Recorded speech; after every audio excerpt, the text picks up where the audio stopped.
لکھنؤ کے railway station پر ایک بڑا دلچسپ یہ سچا واقعہ ہے, جوک نہیں ہے. ریلوے اسٹیشن پر کافی ٹی اسٹال پہ ایک انگریز کھڑا ہوا کافی پی رہا تھا. ہمارا ایک نوجوان بھی وہاں پہنچا کافی پینے. اس نے بھی کہا کہ ذرا بھائی صاحب ایک کافی دے دیجئے. اب جو کنیکیوں سے دیکھا تو دیکھا انگریز کی کافی کے مگ میں برف کے کیوب پڑے تھے, ice cube.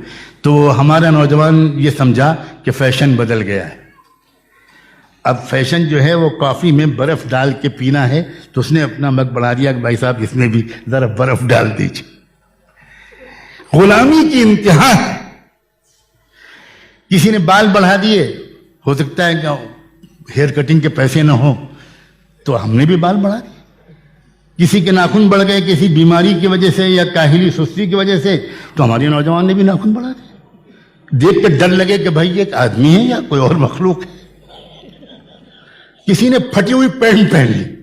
I am sorry to سے, کمال کا فیشن ہے بھائی, پھٹی ہوئی پینٹ. یعنی دل چاہے کہ عیسائیوں والوں سے کہیں بھی چندہ کر کے پیسے دے دو بھائی. تو ہم نوجوان نے بھی پھٹی ہوئی پینٹ پہن لی. کسی نے پینٹ کے پیچھے لکھوایا آئی لو یو. سبحان اللہ, کیا جگہ ہے جو آپ نے سلیکٹ کی, کیا سلیکشن ہے, کیا ربش لوگ ہیں. کیا آزاد عقل نہیں ہے, کیا انڈیپینڈنٹ سوچ نہیں ہے.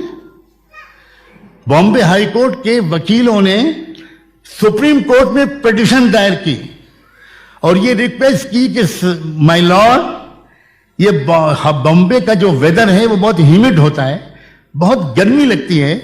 یہ بلیک کوٹ اور بلیک پینٹ اس کو صاحب ہم کو معاف کر دیجئے, 4-6 مہینے ہم کو وائٹ کوٹ پہننے کی اجازت دے دیجئے. سپریم کورٹ نے کئی مہینے کے بعد پٹیشن کو ریجیکٹ کر دیا. کیوں؟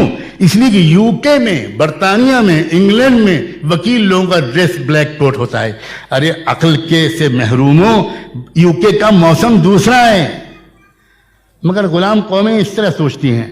صلاۃ والسلام ہو محمد رسول اللہ پر, انہوں نے ہم کو مکمل آزادی بخشی. انہوں نے ہم کو ہماری عقلوں کا احترام کرنا سکھایا, موسم کا لحاظ کرنا سکھایا. کیا چیز تمہارے لیے بہتر ہے, شرافت بنا لباس کیا ہے, درمیانی وضاقتہ کا لباس کیا ہے, اور اس طرح کے اب تمام چیزوں میں. اب لوگوں نے کھڑے ہو کے کھانا شروع کیا. عجیب بات ہے, انسان بیٹھ کر کھاتے تھے, جانور کھڑے ہو کر کھاتے تھے. مگر فیشن بدل گیا. اب میں نے امریکہ میں دیکھا جانور بیٹھ کر کھا رہے تھے, انسان کھڑے ہو کر کھا رہے تھے. مجھے نہیں لگتا کہ انسان اور جانوروں کو پہچاننے میں ہو سکتا ہے مجھ سے غلطی ہوئی. ہاں میں کچھ کم سمجھ آدمی ہوں, can make a lot of mistakes. کیا ہے یہ؟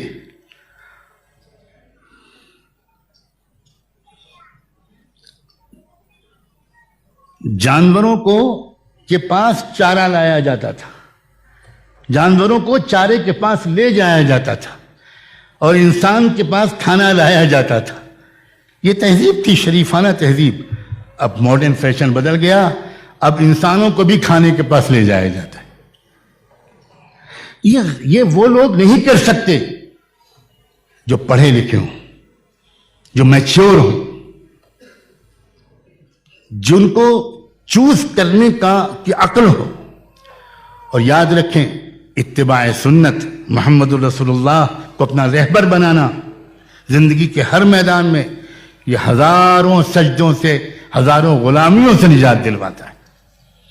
ایک آزاد سوچ, ایک مبنی بر تحقیق سوچ, ایک ایکیڈمک سوچ, ایک سائنٹیفک سوچ یہ دیتا ہے. اور اس کی ضرورت ہے ہمارے زمانے کو, سخت ضرورت ہے ہمارے ملک کو.